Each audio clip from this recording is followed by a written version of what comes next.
very important for me to say. And I've waited all my life to talk to all of you. And I mean that.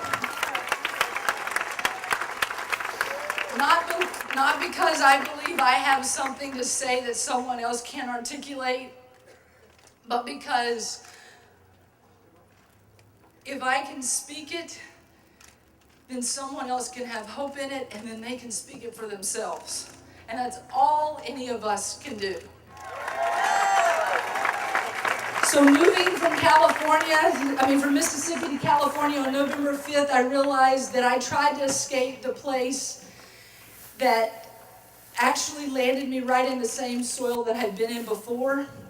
And I learned in that moment that you can't run from discrimination. It's everywhere. It's in the Inland Empire. It's in counties in Los Angeles. It's in San Francisco, whether you like it or not. It may be a gay mecca, but there's still racial oppression. There is social economic injustice. There are all kinds of platforms, including our own platforms sometimes, to quickly deny and leave out our trans community that definitely deserve a seat at the table that we're fighting to be in as well. And not until November 5th, and realizing that I had lost hope, did I regain hope and the belief that you have to have courage to produce change. I am just a mom who really loves her kids. And I am tired having to drive all across this state to convince other people that it should be okay for me to ride my bike with my kids, to play on the park with my kids, and do everything else another parent wants to do. But instead, I have to fight to get Cleve Jones's ear to stand with me and say, please tell it to everybody that you can to meet in the middle. And in those moments when he said yes, and all the pioneers of our movement said, okay, I get it. I get why I got to come to this place like Fresno. There's a man named Rick Jacobs who also said yes.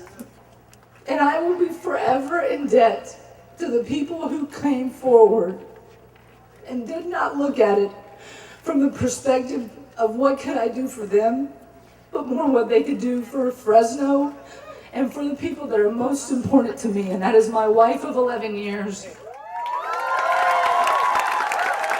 and my 2 children, Sebastian and Jackson, who are here today. This is Sebastian. I have a message that's bigger than this because there's a lot of press, and I don't know if they may just be from the local media, and that's okay.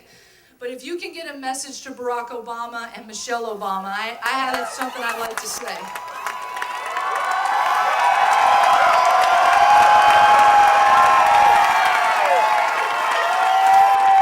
And I say this with the deepest respect of a person that stood in that Holiday Inn on November 4th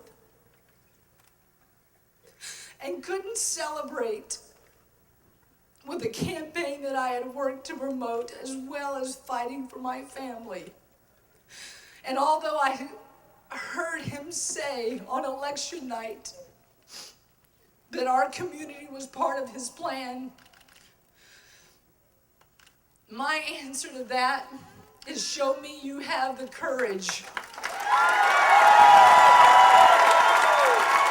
Show me you have the courage to produce change. The change that I believed in, that I lobbied for,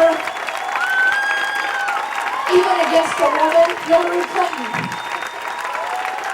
I believed in you, and now I'm asking you to prove it. Because just as Martin Luther King talked about the promissory note to his family, I believe you made me a promissory note when you wrote that letter to Alice B. Tokus. I believe you wrote me a promissory note on the night of election night and all the moments before that when you spoke in my name, in my community's name. And if you're going to do that, all I'm asking you to do is fight for my family and complete that note, just like the note was completed for you and your family. I also want to begin this with a number. And it's a number that I want every one of you to remember and repeat over and over the next few months. That number is 435. Can anyone tell me what that number means? 435 congressional districts that compose the House of Representatives of the United States Congress.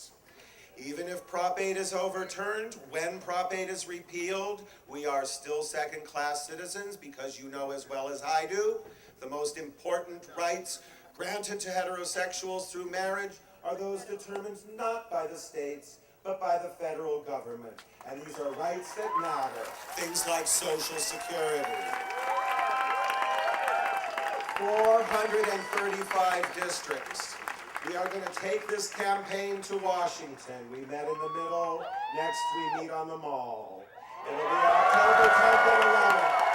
We're going to build that movement from all 435 congressional districts across this country, from Alaska to Florida, from Maine to Hawaii, in Idaho, in Iowa, in Wyoming, and Montana, and Mississippi. We will rise up and take our anger and our love and our determination to Washington.